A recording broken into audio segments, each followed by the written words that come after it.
नमस्कार दर्शक बंधु मु ज्योतिर्विद वास्तुविद ग्रह विप्र मानस चंद्र आज एक सुंदर वास्तु टिप्सटे कहवाई जाऊँगी। वास्तु टिप्सटी है पिला मानकर अध्ययन कक्ष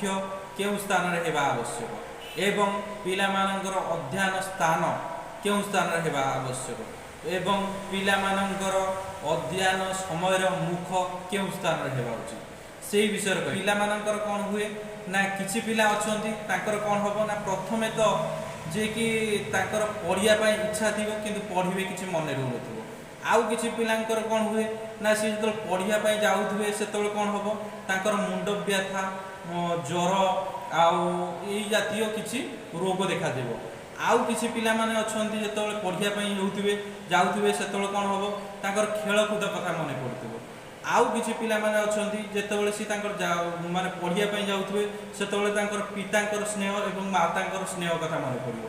आउ किछि पिला माने अछंती ना तांकर जेतेबेले पढ़िया इच्छा थिबो सेतेबेले कोन हबो तांकर गाड़ी आउ खेलना जातीय जिनिस कथा मन पड़िबो आउ किछि पिला माने अछंती तांकर कोन हबो मातुल मामुघर कथा एवं ताहा ना जे कि तांकर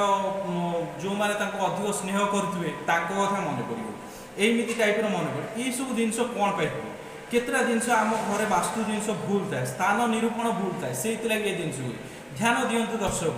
सर्वप्रथमे आम अध्ययन कक्ष को स्थितिटा को ठीक करवा वास्तुशास्त्र मत अनुसार अध्ययन कक्ष क्यों जगार होगा आवश्यक जदि आपण गृहर अध्ययन कक्ष उत्तर पूर्व दिगरे करेंगे उत्तर दिगरे करेंगे अध्ययन कक्ष क्यों दिगरे करेंगे उत्तर दिगरे करेंगे एवं आपणकर आपणकर जदि गोटे पिला जो एंट्री करुच्ची गोटे जो अध्ययन करने गोटे पिला जाऊँगी भितर को जाऊँगी से तार गृहर बंद ईशान्य कोण होगा आवश्यक द्वितीय कथा जो पिलाटी जाकि भर जा पहुँचीगला पिलाटी बस पिलाटी क्यों जगह बस यू जिनस कौन देखा जाए कारण आम आम स्थान निरूपण करें आम जो स्थान जो क्यों स्थान बसवा पिला किमी अध्ययन करेंगे शिक्षक केमी बसवे ये सब जिन विषय आम कौन अभिज्ञता न थाए से सब जिन विभिन्न प्रकार देखा जाए जदि आपणकर ये सब समस्या देखा दूसरी आपण जानवे आपणकर वास्तुदोष अच्छी से आपणकर सब ये सब समस्या देखा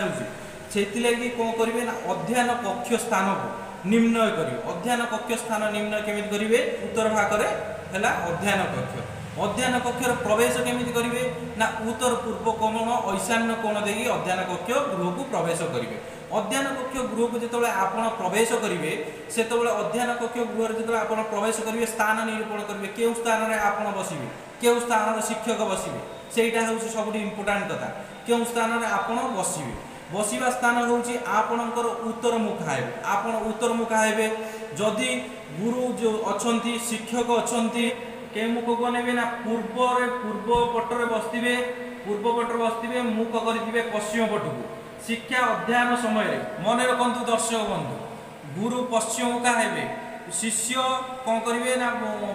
पूर्व मुखा हे पूर्व मुखा हे एवं आप गोटे जिनस मन रखु सबुठ भल उत्तर मुखा हो पारे जितेबाला शिक्षा अध्ययन करुवे शिक्षा अध्ययन समय बालक उत्तर मुखा हो शिक्षा अध्ययन कले बुद्धि विवेक ज्ञान समृद्धि लाभ पाई बुद्धि विवेक ज्ञान समृद्धि लाभ पाई गुरु पश्चिम मुखा हवा आवश्यक या द्वारा शिशुर शिक्षार उन्नति घटी थाए। जय जगन्नाथ जय भास्कर।